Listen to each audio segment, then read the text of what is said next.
All right, we are here again for another episode number 37 of the Bullheaded Podcast. I am here with P. Bush and Zoo. How you guys doing? Doing well, man. Approaching the Final Four. Pumped about that. Happier than ever that the Bulls got Vucevic a week later, and it's finally sinking in. Every time I put on a game, I kind of forget that he's on our team. So they almost clutched it back against the Suns last night, Zoo. But almost, man. Almost, without LaVine. Without LaVine. Man, so they can't it gives win me a a little hope. No, man. They can't win a game right now. Well, LaVine's out, so it gave me a little hope that, once both of them are playing together, LaVine and Vooch, the team might string together a couple wins and make a I'm just happy push. Wendell Carter is not on my screen anymore. I agree with you. That man was so bad at basketball, man. He was so bad. What a bad pick, man. Could have had Michael Porter. Could have had Michael Porter Jr. That would have been a nasty fit. Hey, shout out to Vucevic, man. I saw he got Williams' number, and he actually, Williams was just going to give it to him, but he actually paid him for it. I thought it was pretty cool. Vucevic, he got that max contract, man. He got that max contract. Gotta help out the rook, man, on their rookie salary. Yeah. He's got to buy Chick-fil-A for everybody, probably, so he's covering the bill for him. Definitely. Well, sticking to the NBA, we're going to talk about some buyout, candidates and situations that people ended up going to. Some of the bigger ones. Victor Oladipo went to the Heat. Andre Drummond with the Lakers.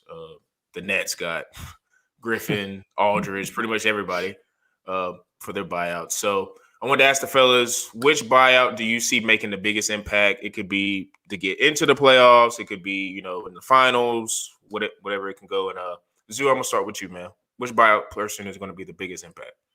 Yeah, for me, man, it's got to be LaMarcus Aldridge, man. Because this dude, people are saying he's out of his prime. No, he just didn't want to play for the San Antonio Spurs this year, man. Like him and Popovich, they didn't get along. Their relationship's not the best. The San Antonio Spurs situation, he thought he was going to go to a contender and be contending every year. Now they're pretty much a young rebuilding team. Their entire roster's fully young, except for him and DeMar DeRozan.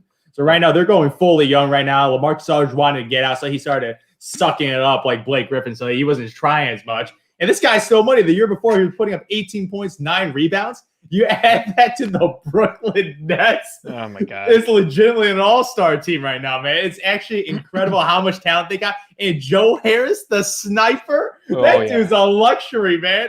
So I'm just looking at this roster, man. Like, Brooklyn Nets going to NBA Finals if they stay healthy, man. Like, the roster's way too talented. Like LaMarcus Aldridge now added the 3-ball in his game, man. So he plays the center position, so they can have 5 out with shooters right now. 5 out, 3-point shooters. Yep. Team is so stacked. The East is obviously weak again, so Brooklyn Nets going to take care of business, and this just cements it even more because that team is one of the most talented teams since the Warriors team with Kevin Durant. It is. So, and they cemented themselves. Yeah, they're deep now, man. And I'm sticking with the Nets, man. I got to go with Blake Griffin. Griffin? He was kind of the first guy to kickstart this whole NBA buyout season. Back in earlier March, dude, I think a lot of people were writing him off of, not having as much explosion as he used to. And obviously he is, getting older. So some of that bounce might be gone, but man, he's looked pretty damn good, dude. He had that solid dunk couple nights back. I mean, he's been putting in and putting up good numbers by playing only 15 to 20 minutes a game. That's all they need him to do. I mean, he's coming off the bench. He's not starting. It's insane that all these guys, this is their way of ring chasing now. I hate to bring up in the past and all that you had to be drafted and you had to build around your team. You had to trade for young guys. These guys now can, they have more of a say, and I love that.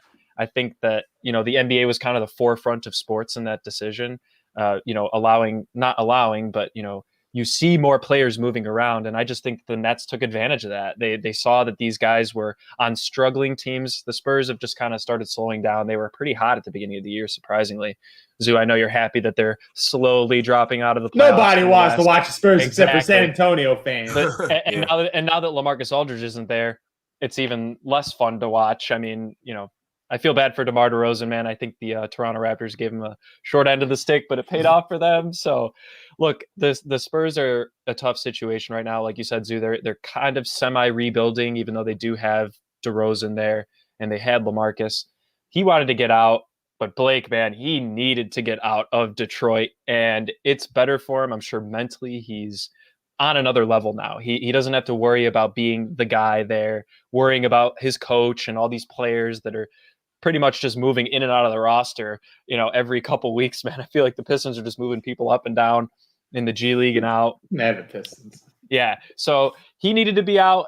Signing for a vet minimum, man. I mean, that's just a steal for a team that has a ton of money, man. Brooklyn has so much money to spend, and they're still getting all these cheap deals, man. It's like Amazon and distribution, man. They just they get whatever deal that they want, and no one's going to ask questions about it. All I want to see is if it makes a difference. Do you think? I mean, do you give them the finals edge now? Not to make it, Zoo, but to win it all.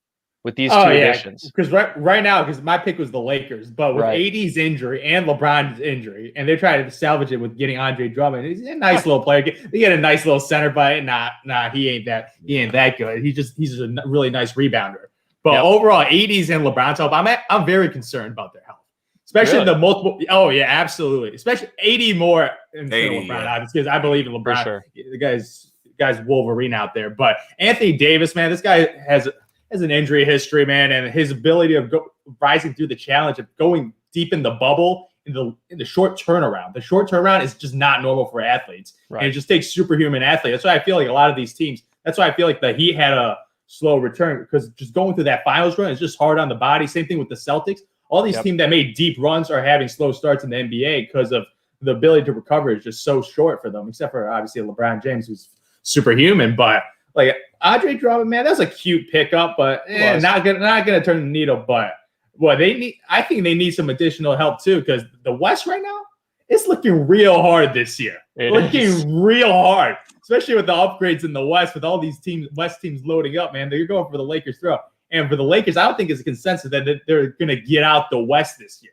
Yep. Like last year, I was pretty confident. First time in a while. Yeah, I know. I'm just looking at for LeBron. Looking at the talent this year. Oh my Lord, man! You got multiple teams with multiple All-Stars right now. So good luck to the Lakers, because I don't know, the cakewalk East is still a cakewalk, because you're gonna get a first round bye, man. You're gonna get a first round bye against a really, really bad team. You might play the Chicago Bulls or the Charlotte Hornets in the first round. And that's just that's a 4-0 sweep. I'm sorry, I love my Bulls, but if they play against the Brooklyn Nets. Good night. Oh man, that could be a sweet, man. Yeah. I mean, Zoo, the Lakers are like on the brink of dropping to like the 6th seed right now. They're only a half game ahead of Denver and a half game ahead of Portland. There is a little bit of a drop off for the Mavs, who I think hold the 7th spot. Yeah, but dude, I still think the Lakers could make it. I mean, like you said, Zoo, I think that most people would write off LeBron's injury as he'll be fine, he'll come back, he'll be LeBron. But Anthony Davis, man, he's tweaked that ankle. He's had some issues a couple times, some scares, and now we got a serious injury that's been nagging him for a while. I still think that they have a legitimate chance. I think, like you said, Zoo, they need to be healthy. They needed to add rebounding, in my opinion. So I think that the Drummond pick was good. Would they have preferred to get Blake or LaMarcus? Probably, just because of scoring ability. But Drummond's a good fit there. Alongside, think about him and Anthony Davis, man. Alongside, that's a big front court. That's huge, man. That sets him up to play against the Rudy Goberts in the West, the Jokic's. There's legit big men out there. They might have to guard DeAndre Ayton if the Suns make a push. I mean, it's a good addition, but I don't think it's going to outshine what the Brooklyn Nets did. And like you said, they're just in an easier situation, man. So it's like, you kind of just give the hand to the Brooklyn Nets, say, nice job. You were able to pull this off. You're probably going to be in the finals now. But I think it's up in the air of who's coming out of the West, man. I agree with you. My pick's the Suns right now. What? Phoenix Suns? Suns out of the West, man. Really? That's my dark horse, man, to win it all. Oh, your dark horse. That's a solid dark horse pick, because my thoughts about CP 3-point guy, man. Still doing his business, man. Still putting up tennis. Dude, that mid-range pull-up is so money. Man, it is so money still, man. He commands the defense, too. He knows exactly where he needs to be so that he doesn't get screwed over on switches on screens and all that. He's calling everything out. There's a reason he's the player association representative, man. He's the president. Yeah, man. Dude, he needs to be on the Chicago Bulls, because I'm so sick of the point guard play on the Bulls, man. It's been pathetic. Tomas Satoransky, Kobe White, Archie Diacono playing meaningful minutes. Man, that guy, He should get relegated back to Nova. Dude, that guy's barely an NBA player, man. I'm sorry, man. Diacono getting 20 minutes? Stop it, man. That's crazy. That's like a G League guy, ain't it? He is a G League guy. Yeah, I don't even think he'll be that good of a G League player, man. Probably put him like 10 points a game in the G League. He just looks nervous to make a mistake every time he touches the ball, man. He knows his job's on the line. Yeah. Oh yeah, man! Out of his head. We got AK in the office now, and Archie Diacono. That was a Garpax signing, man. And you see all these Garpax players getting shipped out, man, because these ain't our guys. Our guys are Zach LaVine, Vooch, Patrick Williams, man. Those guys are the only guys they care about that they're building around. Everyone else expendable, aka Lauri Markkanen. Lauri Markkanen. Yeah. I do think the East. The first rounds are probably going to be not as intriguing, but I really want to see, and this is contingent on Embiid coming back healthy. I really want to see that Brooklyn 76ers like Eastern Conference Finals, because the 76ers low key, they can't match up like star for star, but they have a lot of nice pieces. Like Tobias Harris, ever since Doc came back, has been playing out of his mind. Seth Curry's been, a legit shooter. I really like Thibault. Their backup Maxey behind Simmons is really good. And then, of course, you have Simmons and Embiid. So I'm not saying I don't think they could beat. I wouldn't put money on them beating the Nets, but I think that could go 6 games. Because I just think they have nobody. I don't care who the Nets have. They have nobody that can deal with Embiid. Nobody. No. LaMarcus and like Simmons could maybe body up. I don't know, pick your poison, Harden, or like if you had to pick probably guard James Harden. Yeah, because you're not going to guard KD and Kyrie. He's too small for him. But I think that series could be. I think that could be out of all the conferences, that could be the best series. But the problem is, who's guarding? And I know Kyrie? you don't.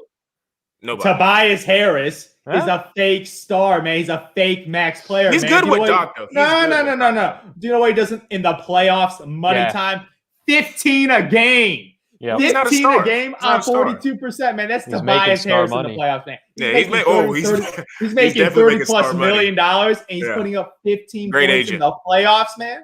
That's unacceptable, man. Yeah. Terrible. He's got 31%, man, from 3, 42% from the field, man. Poor efficiency, low points, low assists, man. He's not a great passer. Like, the guy is just a nice regular season player. But when the lights get brightest, the guy shrinks, and there's no elite perimeter player on the 76ers.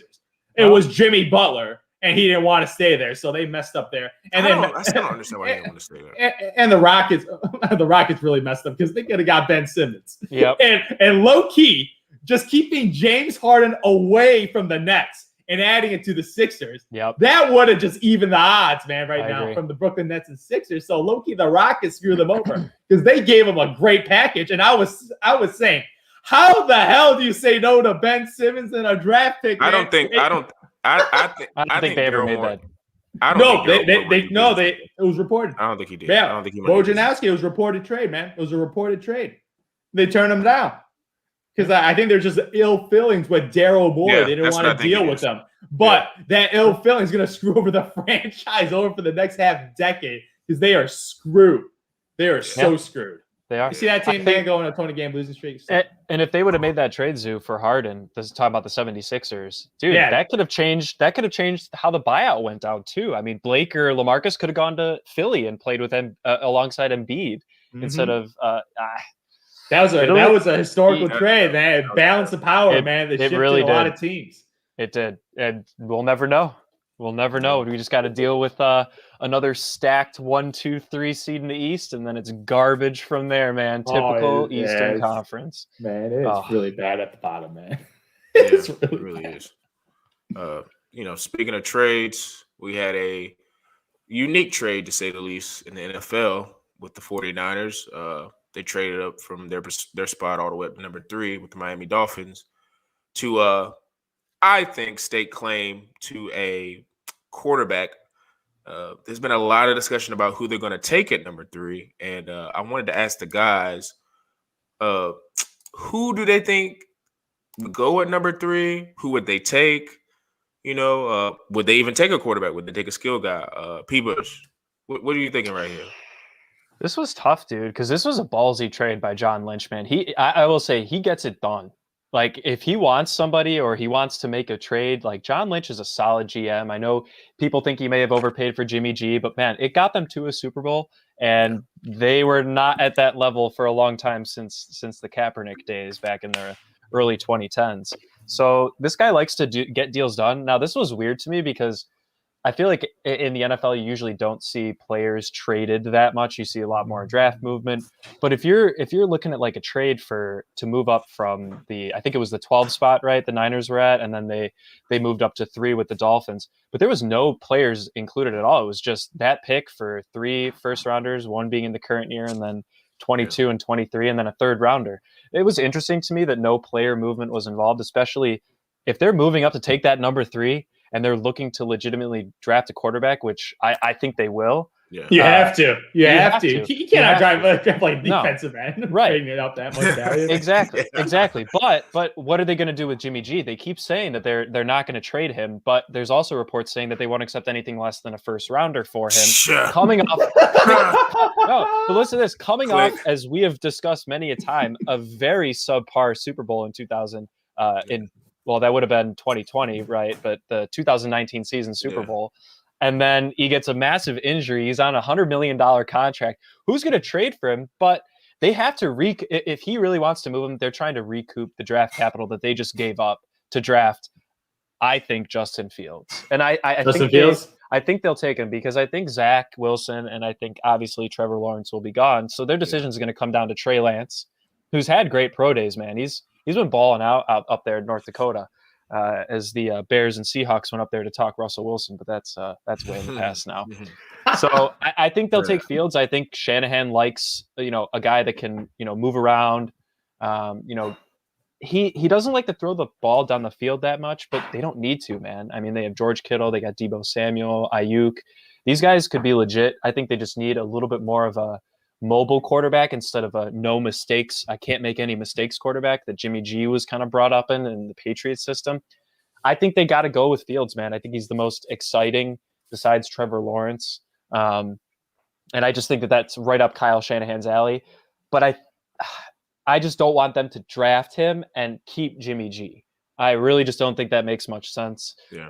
I think that, some people are taking a shot and saying Mac Jones could go 3rd overall to them because he's the most NFL ready. Mm-hmm. I don't get it. It's a lot of smoke, though. It's a lot of smoke and mirrors when it comes to what they're doing with Jimmy G right now. So it's hard for me to say, but they have the 3rd pick, and I think they'll use it on a quarterback. And I would personally pick Justin Fields for that team, man. I'm just saying, man, drafting QBs in the 1st round, it's always been a crapshoot. And right now, there's a lot of projected. I know that better than anyone. Of course. But if you're looking at the projected top 10 right now, there's like 4 or 5 quarterbacks right now. I'm just like, there is no way there's that many starting caliber QBs in this draft. Just historically, like, is this an historic QB class? I don't think so. So I'm assuming half of these going to bust. Trevor Lawrence ain't going to bust. So the rest, I'm looking at the rest of these guys: Zach Wilson, Mac Jones, Justin Fields. Man, I'm just looking at these guys. I'm like, I don't know. I just feel like people want a quarterback. So they're just hoping these guys can live up to the hype of being a 1st round draft pick right now. And there's just no overall consensus because outside of Trevor Lawrence, like even like Zach Wilson, people in the Jets are saying, he's like the next Patrick Mahomes. I'm like, Patrick Mahomes is one of those guys who comes in like once a decade, man. We ain't getting another Pat Mahomes 4 years later. Like if he turns out to be next Pat Mahomes ain't that special because it comes out every 4 years, man. Yeah, like a next special quarterback that can run and throw like no one we've ever seen before. So I am highly skeptical of these dudes right now. But man, they gave up the farm, so they must have high conviction. But I remember last time a team had high conviction was the Chicago Bears and ruined their franchise. So 49ers fans better hope that their GM ain't Ryan Pace because this could set their franchise back for a decade. A young stud offense too, dude. They've drafted some solid wide receivers. They have arguably the top 2 tight end in the league right really there behind Kelsey. They have a great O-line and they have a stud running game. Like you can't mess this up. I agree with you, Zoo. Yeah, I'm just thinking like they had Jimmy Garoppolo in that Super Bowl. I'm just thinking, what if they had Tom Brady? What if they signed Tom Brady, right?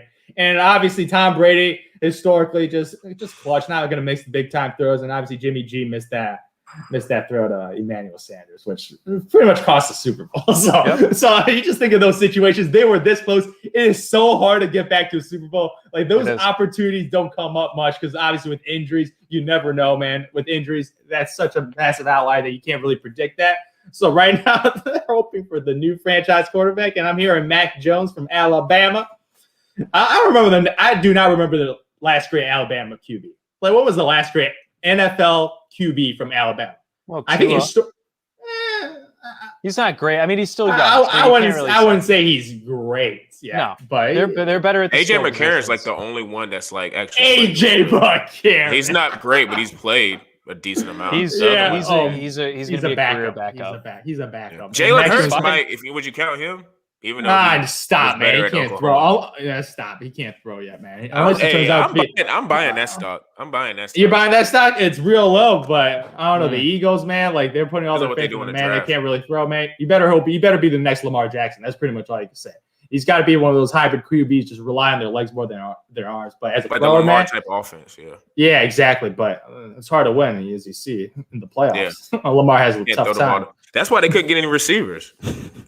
Because I mean, I'm not gonna lie. If I'm a receiver, I love Lamar, but I mean, I'm not gonna be able to reach my incentives playing with Lamar because their offense is good. That's not saying he can't throw. He can throw, but it's like he's not. Lamar throws maybe 20 passes a game. Maybe. Like, he barely hits 200 yards, man. He barely hits 200 yards. That's like a good day. Yeah. So that's not how their offense is. That was Allen Robinson. A lot of people thought Robinson, if he didn't get tagged, he was going to go to Baltimore. And everyone in Chicago was like, why the hell would you go to Baltimore, man? You're going to play with Lamar Jackson in equally as cold of weather in the wintertime, man. That is not Lamar's gameplay. He's just going to be running the ball every single time, him and Dobbins. So it's like, I agree with you, Sean. I don't think any wide receiver would voluntarily go there. He's more of a tight end passer. That's always been his thing. He likes to just throw the, up the middle, intermediate, Mark Andrews, just that little touch pass because that's all. He can't bullet it accurately. He's never had. Every time he tries to throw hard, man, it goes straight into the ground. Almost every time it's short pass, and I don't know why anyone would go there, but I do agree it's the future of the NFL. The running quarterback situation. You got to have that option. Yeah, you gotta have a quarterback that can move. I will say that. Like, they don't have to be like unless it's Brady. 4 speed. Yeah, he's truly incredible because he has a knack for like getting the ball out. Because I guess he's been playing for so long. Like, he never gets hit, so it doesn't matter. And he's very elusive in the pocket. He can feel pressure very well and step through. Yeah, he does have quick feet, man. But his strides are atrocious to watch, man. It is ugly to watch that man run.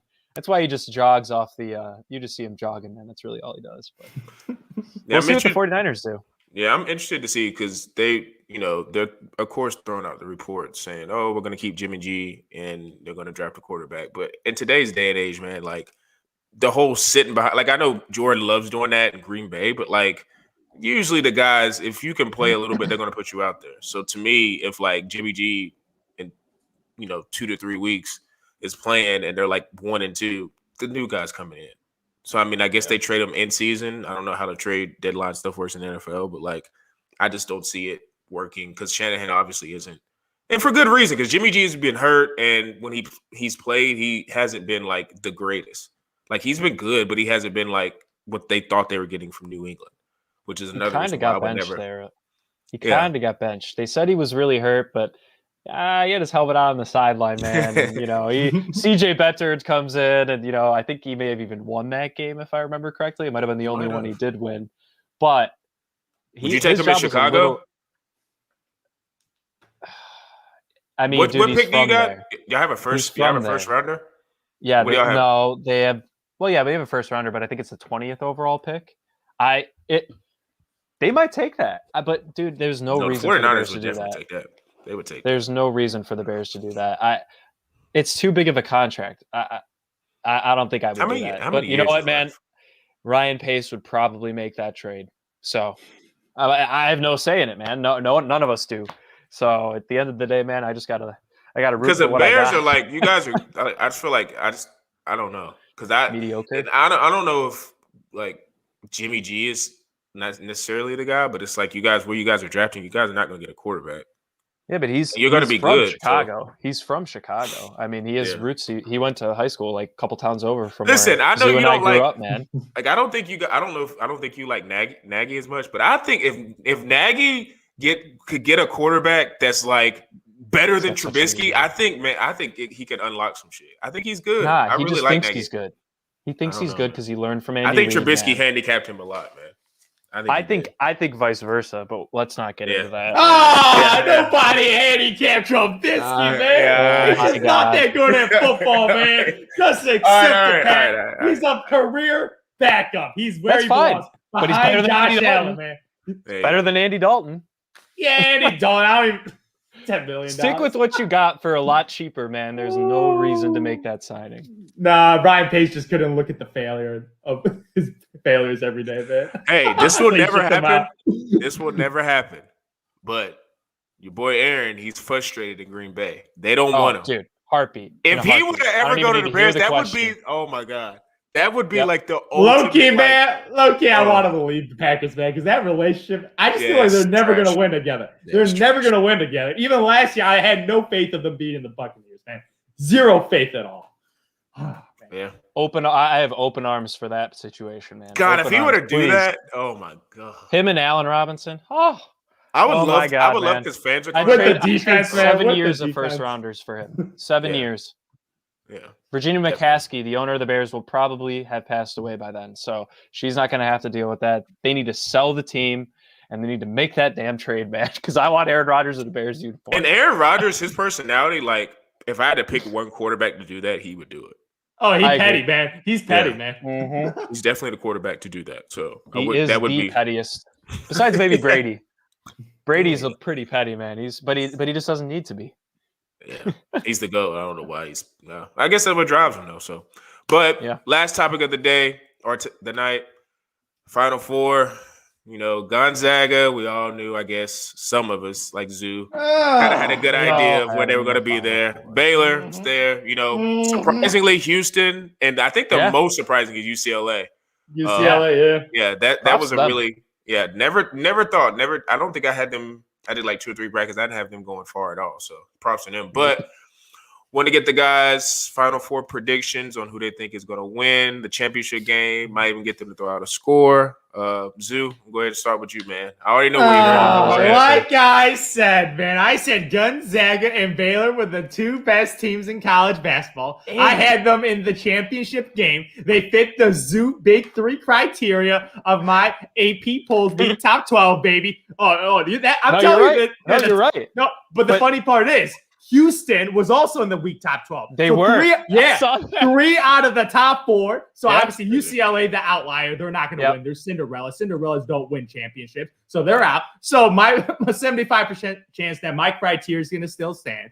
And then the Gonzaga and Baylor, man, the 2 best teams in college basketball. Super obvious. Just looking at the records, like they lost 2 games. Gonzaga went undefeated. Pretty obvious. They had multiple NBA players. The guards showed up, even though Baylor had some terrible shooting games.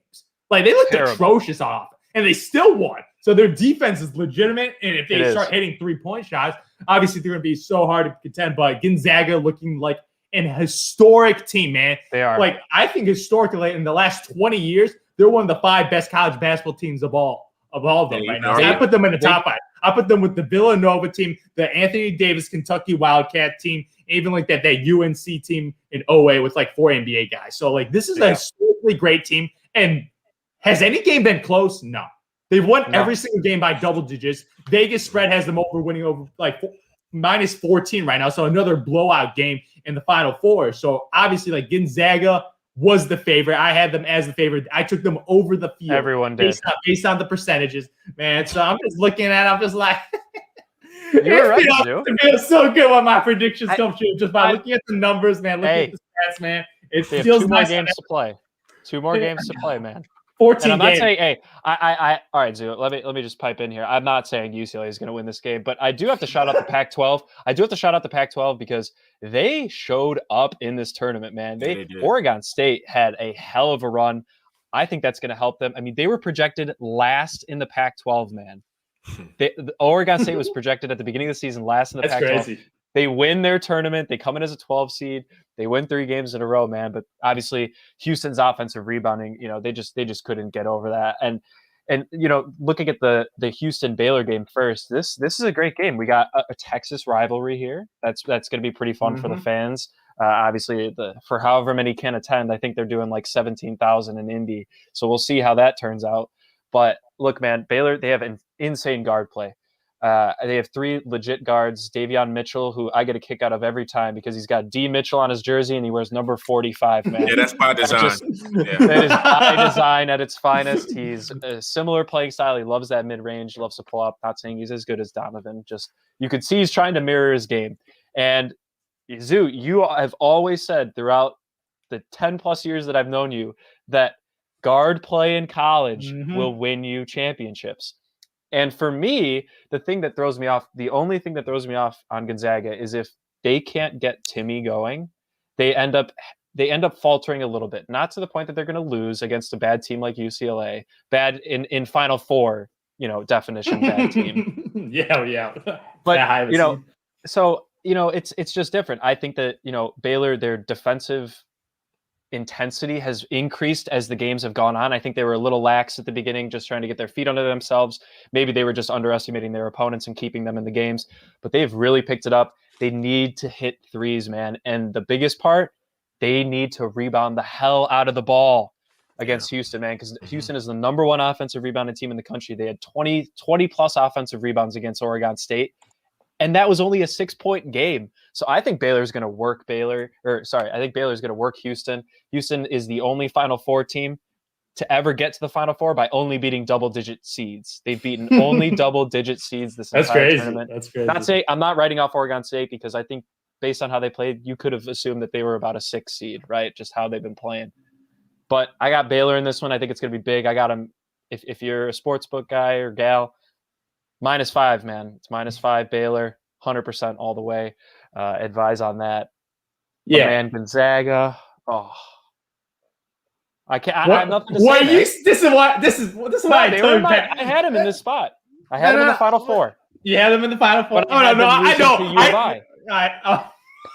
Which is, I'm a dumbass, Oh, I still remember that. But I'm just saying this. Yeah, I totally agree with Houston because I still remember Houston should have lost to Rutgers. They should have lost. Rutgers played the better basketball game for the entire game, except for the last 5 minutes, and they started just not playing well. So they could have lost that early on. So obviously Houston, they do not have a dominant point guard.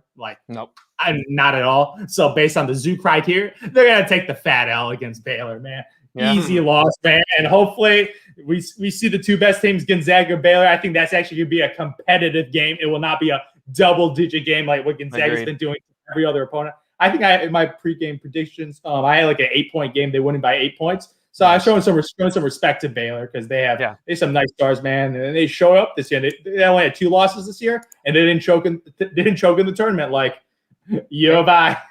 And hey, Zoo, we're gonna get a new champion. Yeah, I know, man. From any one of these 4 teams, even if UCLA somehow pulls off the God upsets twice in a row, man, that would be insane. I would love to see that. That'd be a hell of a good game, seeing an 11 seed that was in a play-in game. Yeah, that's crazy. A play-in game in the Final Four. That's crazy. So right now, Zoo, you have 2 teams that were favored to be where they are right now, and you have 2 other teams that are there in very weird fashion. One team only beat double-digit seeds, and the other one had to play a play-in game against a very tenured March team in Michigan State that a lot of people had UCLA losing that game. Yeah, Michigan State analytics like them. So the only guy who's looking really smart now is Bill Walton, man. He had the whole Pac-12 Final Four, and he got 25% right, man. He could have had more with USC and Oregon State in the mix in the Elite Eight. But Zoo, I agree with you. Got Gonzaga going against Baylor. But I got Baylor with a 4-point win, man. Really? I got Baylor winning the national championship game. That's my best bracket. I have 1 bracket with them winning. Baylor all the way, man. Really? I just think that. Do I smell a bet? Oh, dude, a bet. Do we have a wager? $20? Yeah, let's do it. Okay. $20. If that's the case, if I But if they get knocked out before, no bet. To wash. Yeah, agreed. exactly. But look, I think that the guard play by Baylor could give Gonzaga a little bit of trouble on defense. Gonzaga forces a lot of turnovers, but Baylor doesn't make many mistakes. Baylor also likes to force turnovers, so it's really going to be who for however good they are, semi implodes, however you want to take that. Jalen Suggs ain't imploding, man. He ain't imploding. The guy is built, man. But you got to know this, man. Baylor's a top 10 team in adjusted offense and defense, man. They know how to adjust in second half. They're one of the best second half teams in the country, and Gonzaga has never really had to adjust. So I'm very interested to see if Baylor can. That is true. They have blown out. Gonzaga's never been pushed, and now they're playing against the team that's been sitting right behind them all year, trying to catch up to them, and that means something to Baylor. I think Gonzaga's a little nervous to face Baylor. Nervous? Yeah, no, these guys are built differently. These guys are 18, 19 years old, man. No matter how good they are, they're in the biggest stage in college basketball, man, and they're going against the second best team in the country, if that's the case, and Houston doesn't pull the upset. So I got Baylor by 4, man. When historic teams happen, you just bet on the historical great That's teams, what they said about Kentucky too, man. Oh, man, this is a different team. It's not all freshmen, man. It's not all freshmen. And that makes it more impressive too. Yeah, we got the senior, man. We got some upperclassmen. That's why this is like the perfect blend, man. You got like the people that stayed for multiple years that develop into NBA players, from regular Joes to NBA players, and you have the one and done type of guys in Jalen Suggs. When you have that perfect blend of players, that's when you have the recipe for an NCAA like champion team. And I think that's the recipe in the future. They have so many options, man. Yeah. One guy's a little off. They just bring in Kisper. They bring in Timmy, Suggs, whoever, right? They got a couple other damn good guards. I can't remember their names off the top of my head, but number 3 and number 11. Ayayi, number 11. He's had a nice mid-range game. But, man, I have to root against Gonzaga, man, because you know who the last team – Zoo, you know who the last team to go perfect is? The Indiana Hoosiers, 1976, man.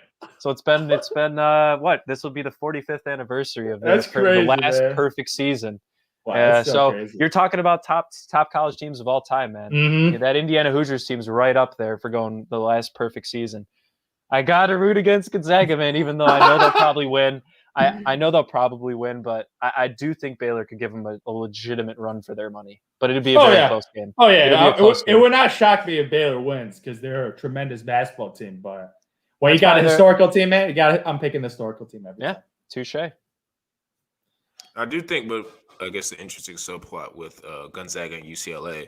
I know UCLA was a first 4 out, but I think with the confidence that they have, and plus to their heritage, this is not like, and I'm not trying to throw shade at Loyola Chicago. This is UCLA. So like a lot of those guys who are at UCLA look across and look at Gonzaga like, come on, dog.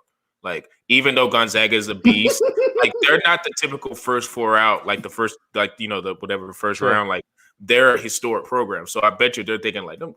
Like, it's an arrogance, I think, write us off. Players. Yeah, we're UCLA. Like, you guys are still Gonzaga, even though Gonzaga is a huge brand. I don't think it's an original Cinderella with UCLA. So I wouldn't pick UCLA, but I don't think they're going to be scared of Gonzaga. Like, it's not like a team. Rain, dude. Yeah.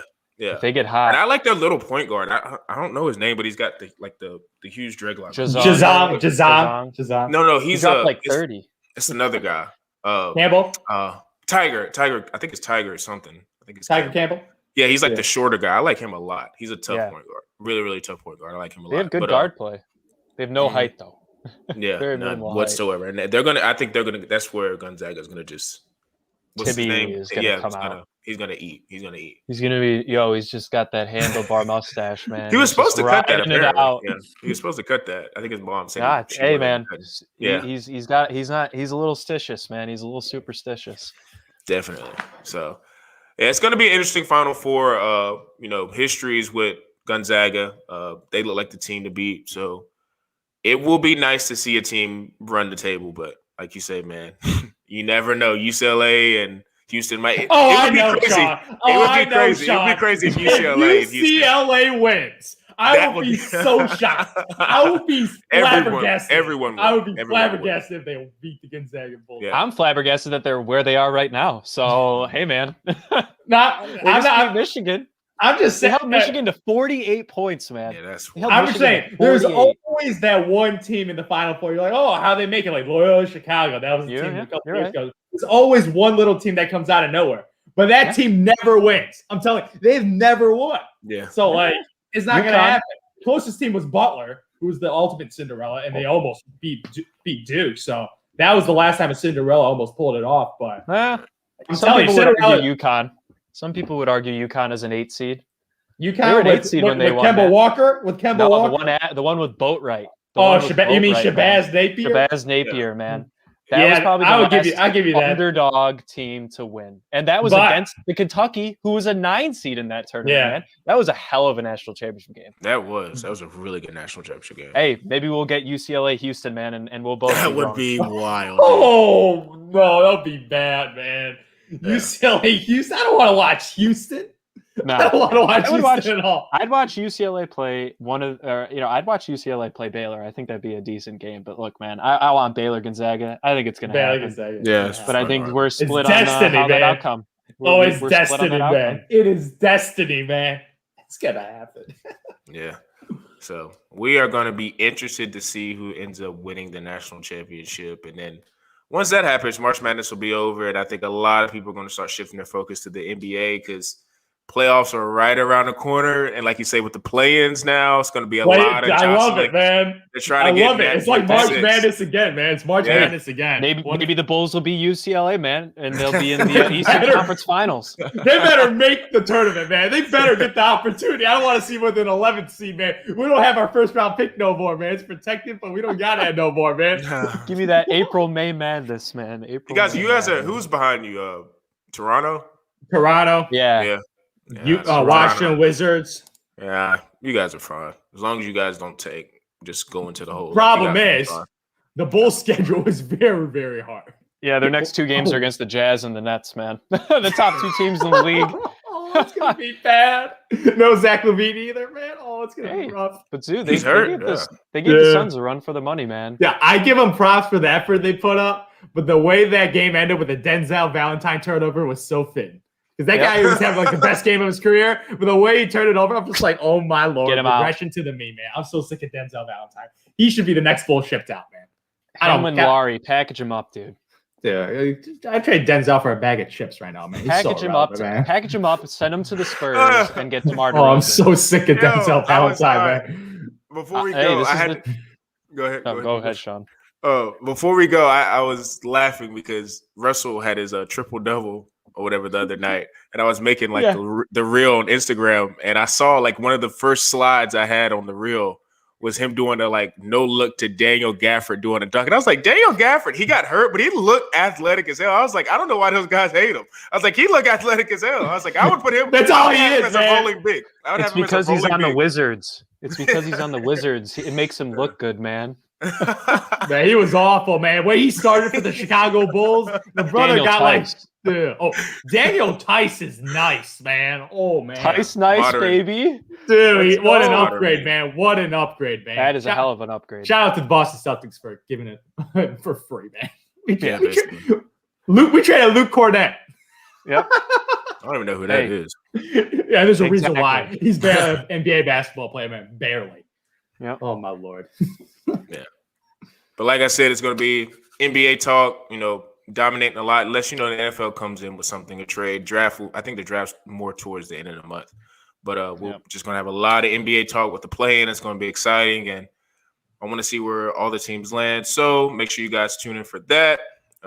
As usual, we're on Apple, Spotify, Anchor, all the major DSPs. And as usual, for me, P. Bush and Zoo, we're out.